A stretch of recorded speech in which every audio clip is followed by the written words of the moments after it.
Okay, நல்லா கவனிச்சுக்குங்க. சரியா? Screen தெரியுது தானே? இதுல முதலாவது கணக்கீடு அப்படின்ற பாடத்துக்குள்ள இப்போ போறோம். இப்போ படிக்க ஸ்டார்ட் பண்ணிட்டோம். சரியா? நல்லா கவனிச்சுக்கணும். இந்த கணக்கீடுன்ற பாடத்துல முதல் 10 பாடம் இருக்கு 12ஆம் பாடத்துல. அதுல முதலாவது ஒரு பாடத்தை நம்ம இன்னைக்கு ஸ்டார்ட் பண்றோம். நல்லா கவனிச்சுக்கணும். சரியா? முதலாவது பாடத்துல என்னத்தை படிக்க போறோம்னா கணக்கீட்டின் அறிமுகம். முதலாவது பாடத்தின் பேர் என்னது? கணக்கீட்டுக்கான அறிமுகம். இதுதான் நம்ம இந்த முதலாவது பாடத்தில் நம்ம படிக்க போறது. சரியா? பார்த்துக்கோம். அப்ப முதலாவது பாடத்தின் பேர் என்ன போட்டிருக்காங்கன்னா கணக்கீட்டினையும் அதன் முக்கியத்துவத்தையும் பகுப்பாய்வு செய்வார். நம்ம ஒரு விஷயத்தை படிக்கிறதுக்கு முதல்ல அதுல என்ன விஷயங்கள் மேலோட்டமா இருக்குன்றதை நம்ம தெரிஞ்சுக்கணும். அப்பதான் அந்த விஷயத்தை ஆழமா படிக்கலாம். சரியா? அப்ப முதலாவது பாடத்துல கணக்கீடு சம்பந்தப்பட்ட அறிமுகத்தை தான் நம்ம படிக்க போறோம். இந்த அறிமுகத்துல என்ன விஷயம் இப்ப உள்ளடங்க போது பாடத்தின் பேர் என்ன சொல்லியிருக்காங்கன்னா கணக்கீட்டினையும் அதன் முக்கியத்துவத்தினையும் பகுப்பாய்வு செய்வாய் அப்படின்னு சொல்லியிருக்காங்க. அதாவது கணக்கீடுனா என்ன, அதன் முக்கியத்துவம் என்ன, இந்த பாடத்தை எத்தனையோ பிரிச்சிருக்காங்கன்னு முதலாவது பார்ப்போம். இந்த பாடத்துல 1.1 அப்படின்றது ஒரு பகுதி. அடுத்த ஒரு பகுதி இருக்கு 1.2. சரியா? 1.2 அதோடு இந்த பாடம் முடியுது. சரியா?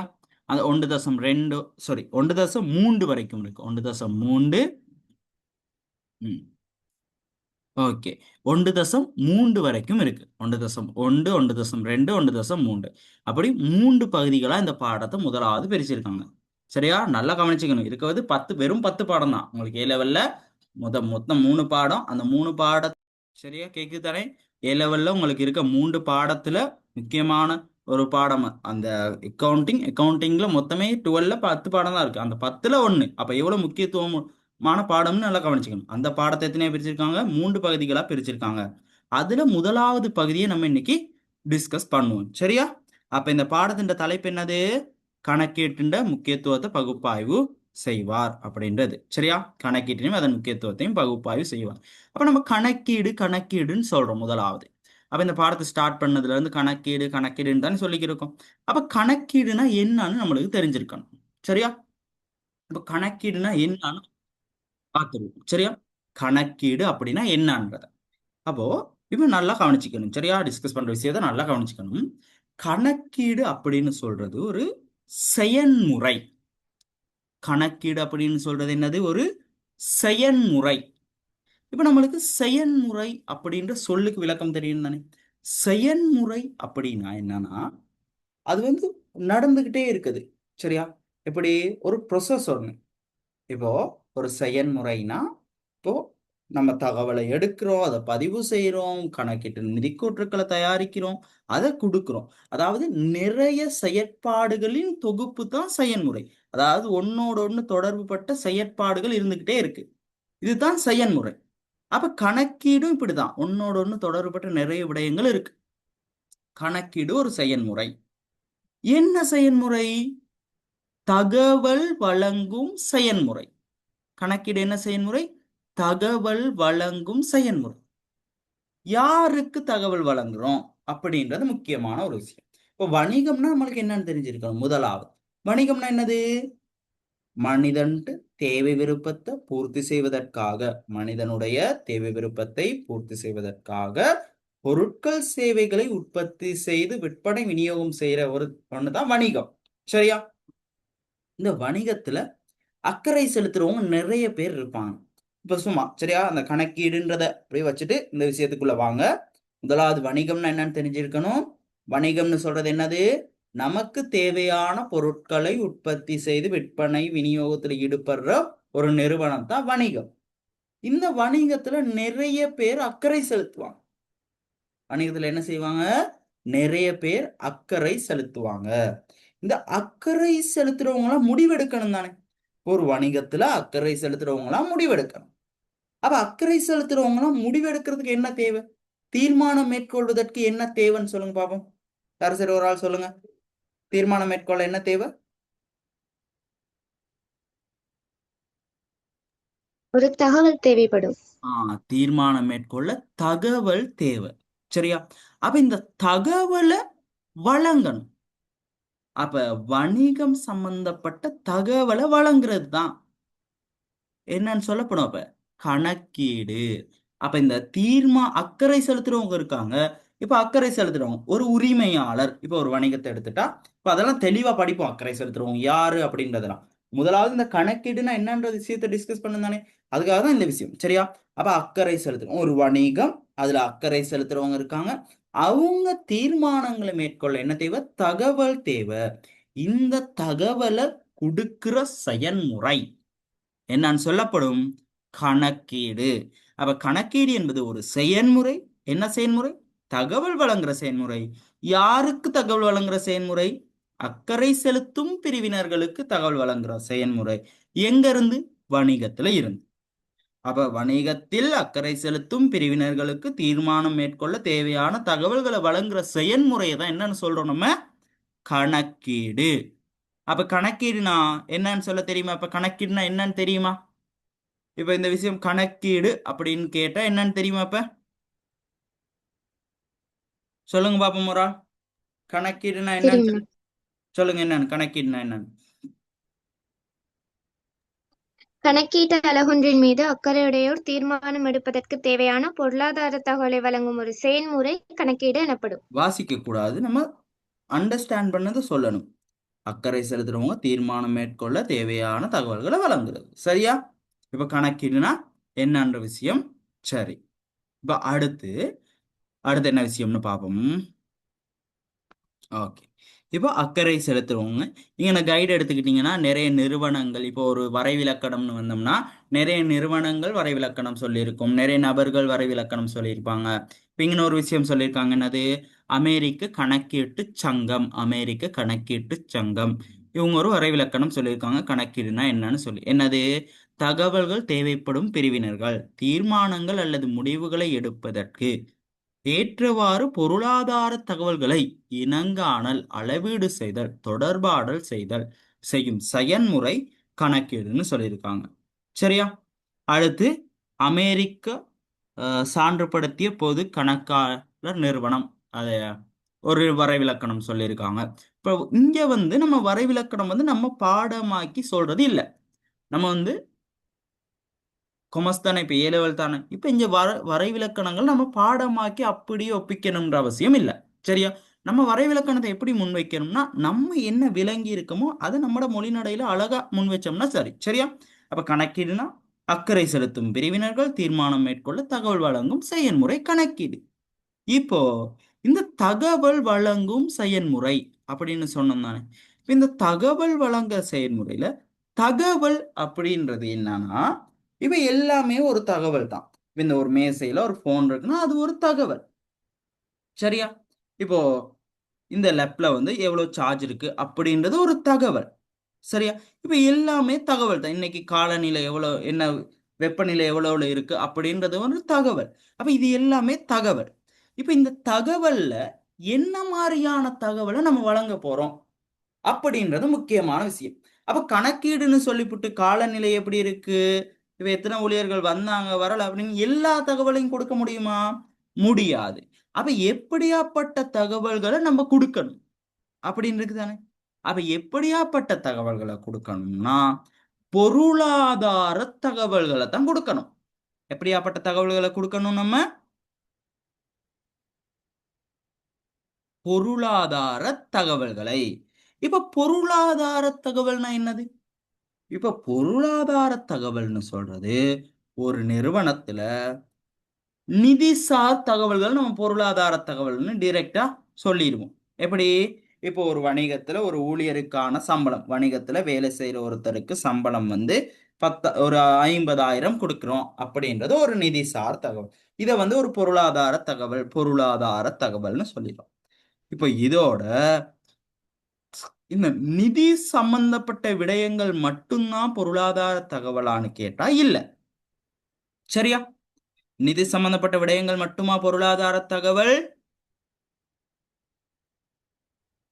இல்ல. சரியா?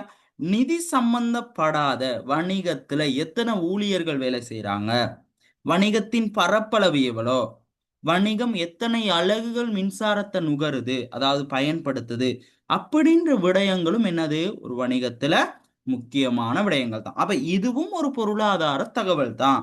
சரியா? அப்ப இந்த பொருளாதார தகவல்கள் நிதி சார்ந்ததாகவும் இருக்கலாம், அதாவது காசோட சம்பந்தப்பட்ட விடயங்களாகவும் இருக்கலாம், காசோடு சம்பந்தப்படாத விடயங்களாகவும் இருக்கலாம். கிளியரா அந்த விஷயம்? பொருளாதார தகவல்னா என்னன்னு சொல்லி அப்ப திருப்பி ஒருக்கா அந்த வரைவிலக்கணத்தை சொல்லுவோம். அப்ப கணக்கீடுனா என்ன? கணக்கீடுன்னு சொல்றது வணிகத்துல அக்கறை செலுத்தும் பிரிவினர்கள் தீர்மானங்களை மேற்கொள்ள தேவையான பொருளாதார தகவல்களை வழங்கும் செயல்முறை கணக்கீடுன்னு சொல்லப்படும். சரியா? இப்ப கணக்கீடு அப்படின்னா என்னன்றது கிளியரா? கிளியரா Madhushalini? Okay. Clear sir. Okay. இப்போ கிரியாணி ஓகே தானே இது? ம். அடுத்து கணக்கீட்டுண்ட ஓகே. ஆ, கணக்கீட்டுண்ட நோக்கம் அப்படின்ற விஷயம். சரியா? நல்லா கவனிச்சுக்கணும். கணக்கீட்டின் நோக்கம் என்ன? இப்போ ஒரு வணிகத்துல நம்ம ஏன் கணக்கு செய்யணும்? ஏன் இந்த கணக்கு செய்ய வேண்டிய தேவை இருக்கு? சொல்லுங்க பாப்போம். இந்த கணக்கை செஞ்சு நம்ம என்ன செய்யறோம்? இது முக்கியமான ஒரு விஷயம். நம்ம கணக்கு செய்யறோம். ஏன் கணக்கு செய்யறோம்னு தெரிஞ்சிருக்கணும் தானே? ஏன் கணக்கு செய்யறோம்? இப்ப நம்ம கணக்குனா என்ன அப்படின்ற விஷயத்திலேயே நம்ம ஏன் கணக்கு செய்யறோம் அப்படின்ற விடயமும் உள்ளடங்கியிருக்கு. கணக்குனா என்ன அப்படின்றதுலயே, அதாவது கணக்கீடு அப்படின்னா என்ன, கணக்கீடுன்னு சொல்றது வேற, கணக்குன்னு சொல்றது வேற. சரியா? அப்ப கணக்கீடு அப்படின்னா என்னன்னு சொன்னப்ப அக்கறை திருப்பி திருப்பி நீங்களும் சொல்லி சொல்லி சொல்லி பார்க்கணும். சரியா? வணிகத்துல அக்கறை செலுத்தும் பிரிவினர் தீர்மானம் மேற்கொள்ள தேவையான தகவல்களை, பொருளாதார தகவல்களை வழங்கும் செயல்முறை கணக்கீடுன்னு பார்த்தோம். சரியா? வழங்குற செயல்முறை கணக்கீடு. இப்போ எதுக்காக இந்த வேலையை செய்யணும் நம்ம? எதுக்காக நம்ம ஒரு வணிகத்துல கணக்கு செய்யறோம், கணக்கிட்டு செயல்முறையை செய்யறோம்? எதுக்காகனா நல்லா கவனிச்சுக்கணும். முதலாவது பிரதான நோக்கம் என்னன்னா, அக்கறை செலுத்தும் பிரிவினர்கள் தீர்மானம் எடுக்க தகவல் வழங்குதல். அப்ப கணக்கீடுன்ற நோக்கம் என்னது? தகவல் வழங்குதல். கணக்கீட்டுன்ற நோக்கம் என்னது? சொல்லுங்க.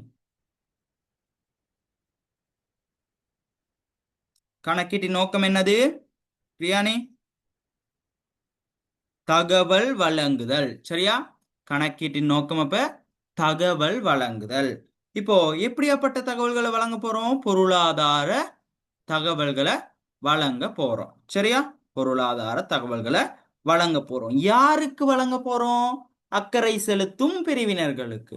எதுக்காக வழங்க போறோம்? தீர்மானம் மேற்கொள்ள. அவ்வளவுதான். அப்ப கணக்கீட்டின் நோக்கமும் அதே தான். அக்கறை செலுத்தும் பிரிவினர்கள் தீர்மானங்களை மேற்கொள்ள தகவல்களை வழங்குதல். இதுதான் நோக்கம். நோக்கமும் என்றால் என்னையும் ஒரே மாதிரிதான் வருதுங்க. சரியா? அப்ப கணக்கீடுன்னு சொன்னா அக்கறை செலுத்தும் பிரிவினர்கள் தீர்மானம் மேற்கொள்ள தகவல் வழங்கும் செயல்முறை. அந்த செயல்முறையை கணக்கீடுன்னு சொல்றோம். எதுக்காக அந்த செயல்முறையை செய்யறோம்? அக்கறை செலுத்தும் பிரிவினர்கள் தீர்மானம் மேற்கொள்ள தேவையான தகவல்களை வழங்குவதற்காகத்தான் நம்ம என்ன செய்யறோம்? இந்த கணக்கீட்டு செயல்முறையை செய்யறோம். சரியா? அப்ப இந்த கணக்கீட்டின் நோக்கம் என்னது? தகவல் வழங்குதல். கிளியரா? அப்ப கணக்கீட்டின் நோக்கம் என்னது? கிளியர். ஓகே. கணக்கீட்டின் நோக்கம் அக்கறை செலுத்தும் பிரிவினர்கள் தீர்மானங்களை மேற்கொள்ள தேவையான தகவல்களை வழங்குதல். கிளியர் தானே? ஓகே. இப்போ இதுல புக்ல என்ன விஷயம் சொல்லியிருக்காங்க அப்படின்றத நம்ம வாசிச்சு பார்த்துக்குவோம் என்ன விஷயம் இருக்குன்னு சொல்லி. சரியா? கணக்கீட்டின் நோக்கம். கணக்கீட்டின் நோக்கம் கணக்கீட்டு அலகுகள். கணக்கீட்டு அலகுகள் அப்படின்ற ஒரு வேர்டை சொல்லியிருக்காங்க. என்னது? கணக்கீட்டு அலகுகள்னு சொன்னா நம்ம எதுக்காக கணக்கு செய்யறோம்? ஒரு வணிகத்துக்காக தானே கணக்கு செய்யறோம். அப்ப இந்த கணக்கீட்டு அலகுகள்னு அங்க சொல்றது என்னத்தனா வணிகத்தை. கணக்கீட்டுன்னு அழகுன்னு அவங்க மென்ஷன் பண்றது என்னத்த? வணிகத்தை. வணிகத்தை தான் கணக்கீட்டு அழகுன்னு சொல்றாங்க. சரியா பிரியாணி? சரியா? அதோட, அதாவது வணிகத்தோட தொட தொடர்பில், வணிகம் தொடர்பில் அக்கறை செலுத்தும் பிரிவினர்கள் தீர்மானங்களை மேற்கொள்வதற்கு தேவையான பொருளாதார தகவல்களை தொடர்பாடல் செய்வது கணக்கீட்டின் பிரதான நோக்கம். இந்த தொடர்பாடல்னு சொல்றது என்னதுன்னா, தொடர்பாடல் என்னது? ஒரு தரப்பினர்கிட்ட இருந்து இன்னொரு தரப்பினருக்கு தகவல்களை வழங்கும் செயல்முறையை தான் என்னன்னு சொல்லுவோம்? தொடர்பாடல் அப்படின்னு சொல்லுவோம். சரியா? அப்ப இந்த கணக்கீடும் ஒரு தொடர்பாடல் தானே. அப்ப அக்கறை செலுத்தும் பிரிவினருக்கு தகவலை வழங்குறது தான் தொடர்பாடல்னு சொல்றோம். அப்ப சரியா? அப்ப இந்த கணக்கு செய்யறதுன்ற நோக்கம் என்னது? அக்கறை செலுத்தும் பிரிவினர்களுக்கு தீர்மானங்களை மேற்கொள்வதற்கு தேவையான பொருளாதார தகவல்களை தொடர்பாடல் செய்தல் அல்லது வழங்குதல். இதுதான் என்னது? கணக்கீட்டின் பிரதான நோக்கம். கிளியரா? ஓகே, அடுத்த விஷயம். அடுத்து என்ன சொல்லியிருக்காங்க?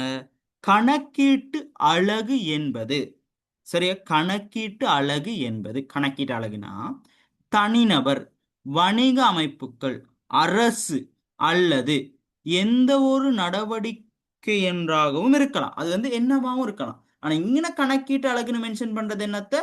வணிகத்தை. சரியா? இங்கு நிதிசார் தகவல்களே பொருளாதார தகவல்கள் என குறிப்பிடப்படுகின்றன. இங்கன்னா நம்ம பொருளாதார தகவல், இப்ப பொருளாதார தகவல்னா எல்லா விஷயமும் வரும். சரியா? பொருளாதார தகவல்னு சொல்றது எல்லா விஷயமும் வரும். இப்ப நம்ம கணக்கீடுல பொருளாதார தகவல்னு எதை மென்ஷன் பண்ண போறோம்னா, நம்ம இங்க கணக்கு செய்யற நேரம், இப்ப நம்ம வணிகத்துல 10 ஊழியர்கள் வேலை செய்யறாங்க. இப்ப இந்த தகவல் முக்கியமான ஒரு தகவல், ஒரு பொருளாதார தகவல் தான். இந்த 10 ஊழியர் வேலை செய்யறாங்க, 20 ஊழியர் வேலை செய்யறாங்கன்றது. சரியா? நம்ம கணக்கு செய்யற நேரம் இந்த தகவலை யூஸ் பண்ண மாட்டோம். சரியா? கணக்கு செய்யற நேரம் இந்த தகவலை யூஸ் பண்ண மாட்டோம். இதன் காரணமா பொருளாதார தகவல்னு மென்ஷன் பண்றது எதுவாக காணப்படுதுன்னா, நிதிசார் தகவல்களா காணப்படுது. அதாவது பணத்தோடு தொடர்புடைய தகவல்களா காணப்படுது. பணத்தோடு தொடர்புடைய தகவல்களா காணப்படுது. கிளியரா அந்த விஷயம்? உதாரணமா எது தகவல்? நம்ம எவ்வளவு லாபம் உழைச்சோம் அப்படின்றது தகவல். நம்ம எவ்வளவு கொள்வனவு செஞ்சோம் அப்படின்றது தகவல். நம்ம எவ்வளவு விற்பனை செஞ்சோம் அப்படின்றது தகவல். நம்ம இந்த எவ்வளவு நீர் கட்டணம் செலுத்தணும், எவ்வளவு மின்சார கட்டணம் செலுத்தணும், எவ்வளவு ஊழியர்களுக்கு சம்பளம் கொடுத்தோம், இதெல்லாம் என்னது? தகவல்கள் தான். சரியா? இதெல்லாம் முக்கியமான தகவல்கள். அடுத்து இதுல என்ன சொல்லியிருக்காங்க? நிறுவனத்தின் நிதியாண்டுக்கான லாபம் ரூபாய் 2,00,000. நிதியாண்டுக்கான லாபம் 2,00,000. அது முக்கியமான ஒரு நிதி சார்ந்த தகவல். அடுத்து வணிகத்தின் மொத்த சொத்துக்கள் 20,00,000. இது ஒரு முக்கியமான நிதிசார் தகவல். அடுத்து மொத்த பொறுப்பு 5,00,000 அப்படின்னு சொல்லியிருக்காங்க. அப்ப இதுவும் என்னது? முக்கியமான ஒரு தகவல் தான். கிளியரா? அப்ப இதெல்லாம் என்னது? எதுக்காக இந்த தகவலை கொடுக்குறோம்? அக்கறை செலுத்தும் பிரிவினர் தீர்மானம் எடுக்க. கணக்கு செய்யறது நோக்கம் என்னது? அக்கறை செலுத்தும் தரவினர்கள் தீர்மானம் எடுக்க தேவையான தகவல்களை வழங்குதல். சரியா? அடுத்த ஒரு விஷயம் சொல்லியிருக்காங்க. அக்கறை செலுத்தும் பிரிவினர்கள் தீர்மானங்களை எடுப்பதற்கு மிக முக்கியமாக அமைகின்ற பணத்தினால் அளவிட முடியாத, அதாவது நிதிசாரா தகவல்களும் உள்ளன. இப்ப என்னது? அக்கறை செலுத்தும் பிரிவினர்கள் தீர்மானம் மேற்கொள்ள அவசியமான, இப்ப அவங்க தீர்மானம் எடுக்கிறதுக்கு அவசியம், ஆனா அந்த தகவல் நிதி சார்ந்த தகவல் இல்லை, நிதி சாராத தகவல். எப்படி? இப்போ நம்ம கிட்ட, அதாவது ஒரு அரசாங்கம் நம்ம வணிகத்தை பார்க்குற நேரம் எப்படி பார்க்கும்? நம்ம எத்தனை பேருக்கு வேலை கொடுத்துருக்கோம் அப்படின்றது அரசாங்கத்துக்கு முக்கியமான ஒரு விஷயம்.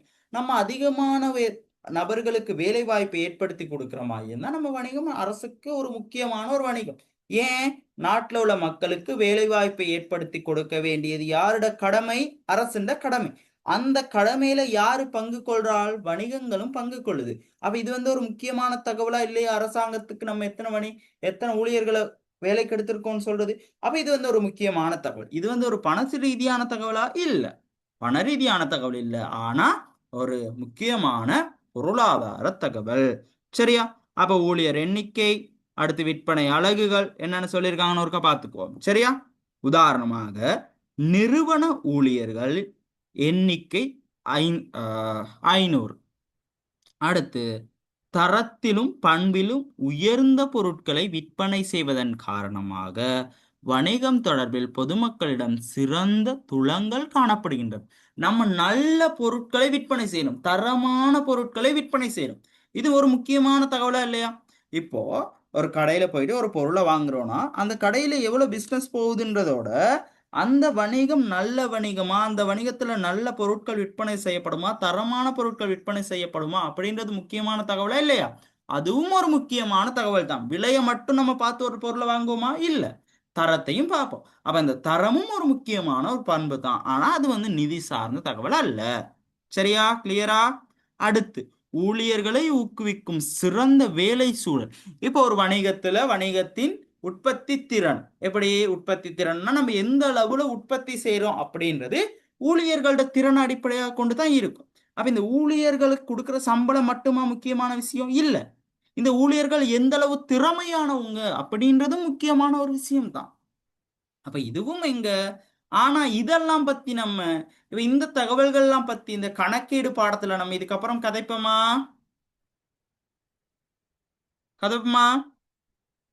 இல்ல, நம்ம எதை பத்தி மட்டும் கதைப்போம்? நிதி சார்ந்த தகவல்களை மட்டும்தான் கதைப்போம். அப்ப இனிமே கணக்கீட்டு பாடத்துல வர்ற தகவல்கள் எதனை தொடர்புபட்டதா இருக்கும்? சொல்லுங்க. நிதியோட. நிதிசார் தகவலை தொடர்பு பட்டிருக்கும். Very good. நிதி சார்ந்த தகவல்களை தொடர்புடையதா தான் காணப்படும். கிளியர் தான் இந்த விஷயம்? ஓகே. இப்ப அடுத்து நம்ம இவ்வளோ நேரம் அக்கறை செலுத்தும் பிரிவினர் அப்படின்ற விஷயத்த சொல்லிக்கிட்டே இருந்தோம். அக்கறை செலுத்தும் பிரிவினர் நிறைய தடவை சொன்னோம். கணக்கின்னா என்னது? அக்கறை செலுத்தும் பிரிவினர் தீர்மானம் மேற்கொள்ள தேவையான பொருளாதார தகவல்களை வழங்குதல்னு சொன்னோம்.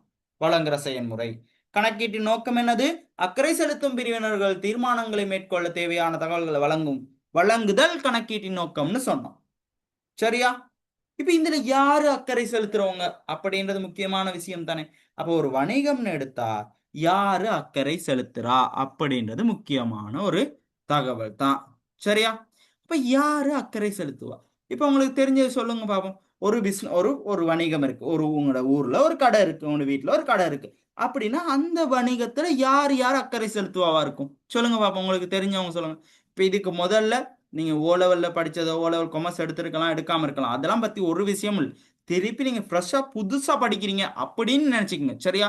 எல்லா விஷயமும் நீங்க படிச்சுதான் ஆகணும். இதுக்கு முதல்ல படிச்சிருக்கலாம், படிக்காம இருக்கலாம், எல்லா விஷயமும் திருப்பி ஒருக்கா படிச்சுதான் ஆகணும். சரியா?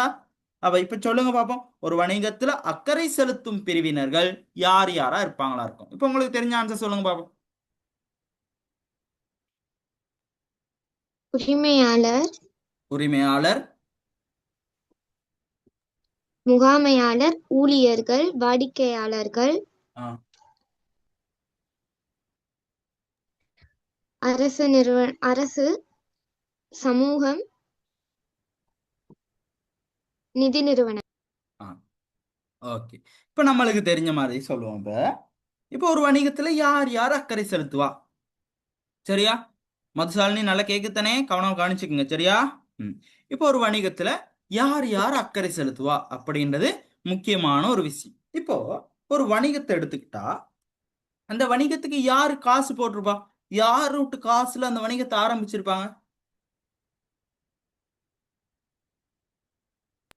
உரிமையாளர். உரிமையாளர். அப்ப உரிமையாளர்னா யாரு? வணிகத்துக்கு தேவையான வளங்களை வழங்கிய நபர். வளங்கள் அப்படின்னு சொல்றது சொத்து, ரிசோர்ஸ், சொத்துக்கள். வணிகத்துக்கு தேவையான சொத்துக்களை கொடுத்த நபர் தான் உரிமையாளர். சரியா? வணிகத்துக்கு தேவையான வளங்களை வழங்குற நபர் தான் இந்த உரிமையாளர். சரியா? இந்த உரிமையாளர் வணிகத்துல அக்கறை செலுத்துவாரா இல்லையா? அக்கறை செலுத்துவார். சரியா? இவர் எதுக்காக வணிகத்தில் அக்கறை செலுத்துவாரா இருக்கும்? உரிமையாளர் வணிகத்தில் அக்கறை செலுத்துவார்னு சொல்றோம். உரிமையாளர் ஏன் வணிகத்தில் அக்கறை செலுத்தணும்? என்ன காரணம்?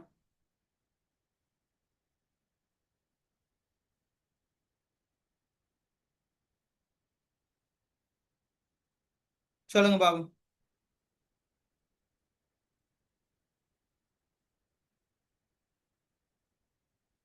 ஏன்னா யார் வணிகத்துக்கு காசு கொடுத்திருப்பா? உரிமையாளர் தான் காசு கொடுத்திருப்பாரு. இப்ப உரிமையாளர் வணிகத்துக்கு காசு கொடுத்திருந்தா அவர் அந்த காசுக்கு ஒரு பாதுகாப்பு இருக்கணுமா இல்லையா? அந்த காசுக்கு ஏத்த ரிட்டர்ன் அவருக்கு கிடைக்கணுமா இல்லையா? பலன் அவருக்கு கிடைக்கணுமா இல்லையா? அப்ப இந்த பலனை அவர் பெற்றுக்கொள்வதற்காகவும் அவர் போட்ட காசை பாதுகாத்து வச்சுக்கிறதுக்காகவும் என்ன செய்வாரு? அவர் வணிகத்துல அக்கறை செலுத்துவாரா இல்லையா? அக்கறை செலுத்துவார். அப்ப உரிமையாளர் வணிகத்துல அக்கறை செலுத்துறார். எதுக்கு? அவர் போட்ட காசை பாதுகாத்துக்கணும், அவருக்கு ஏத்த அந்த லாபம் அவருக்கு கிடைக்கணும். அப்ப இந்த விஷயத்துக்காக என்ன செய்வாரு? அவரு வணிகத்துல அக்கறை செலுத்துவார். வேற அந்த வணிகத்தை மேலும் விரிவுபடுத்தணும், அந்த வணிகத்தை பெருசாக்கணும் அப்படின்ற ஆர்வம் அவருக்கு இருக்குன்னு தானே. அப்ப இந்த விடயங்களுக்காக வணிகத்துல உரிமையாளர் அக்கறை செலுத்துவார். அடுத்து முகாமையாளர் அப்படின்ற ஒரு விஷயம் சொல்லியிருக்காங்க. இந்த ஒரு வணிகத்துல யாரு முகாமையாளர் அப்படின்றது முக்கியமான விஷயம்.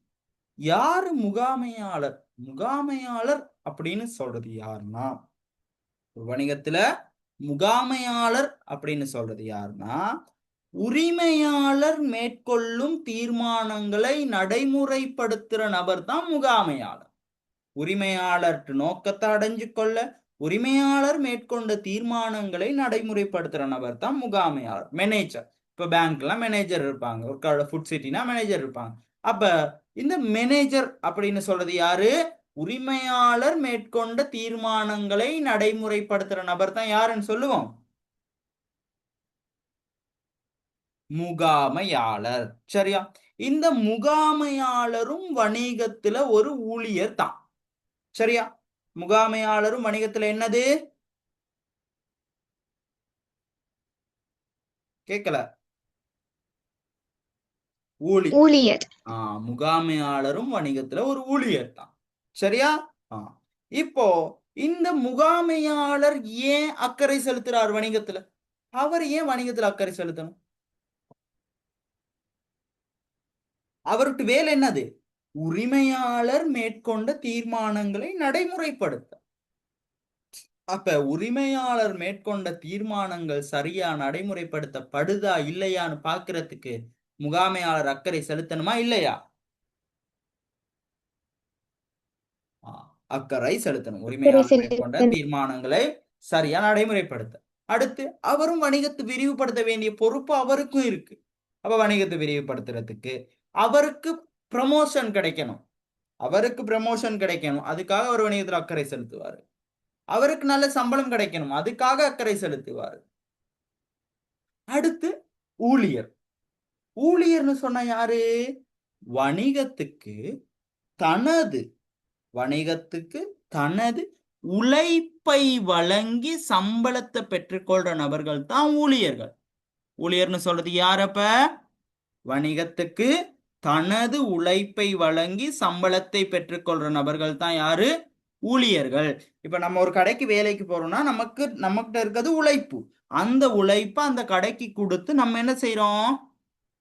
சம்பளத்தை வாங்கி கொள்றோம், சம்பளம் அல்லது கூலிய வாங்கி கொள்றோம். அப்ப அந்த சந்தர்ப்பத்துல நம்மட பேர் என்னது? ஊழியர். அப்ப உழைப்பை கொடுத்து சம்பளத்தை பெற்றுக்கொள்ற நம்ம தான் என்னது? ஊழியர். கிளியரா? ஊழியர் எதுக்காக வணிகத்தில் அக்கறை செலுத்துவார்?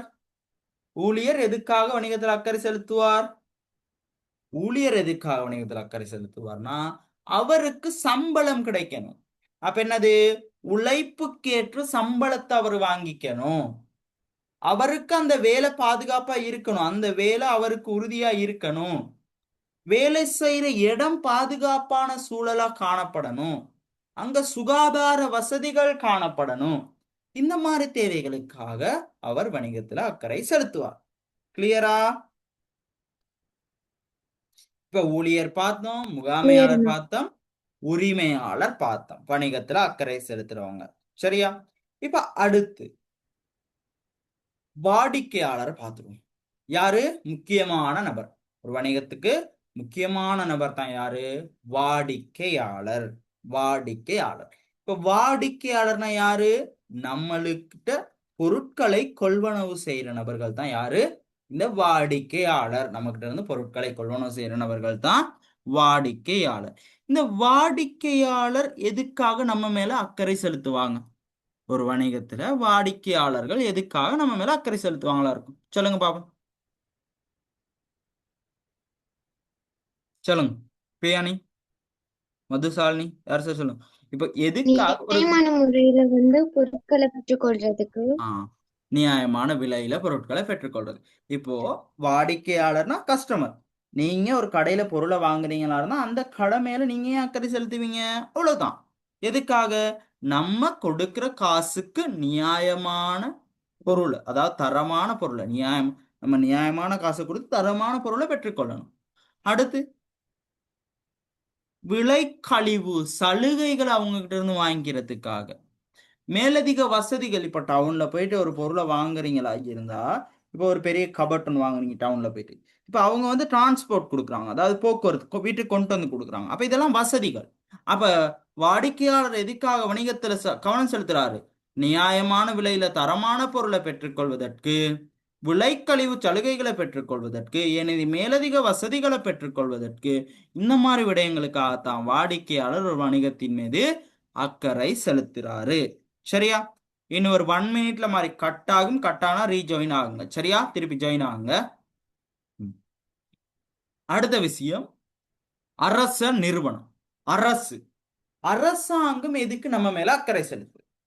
இப்ப அரசாங்கம் எதுக்காக நம்ம மேல அக்கறை செலுத்துனா, அரசாங்கத்துக்கு கிடைக்கிற வருமானம் எப்படின்னா, அரசாங்கம் நம்மகிட்ட இருந்து, அதாவது வணிகங்கள்கிட்ட இருந்து அறவிட்டுற வரி வருமானம்.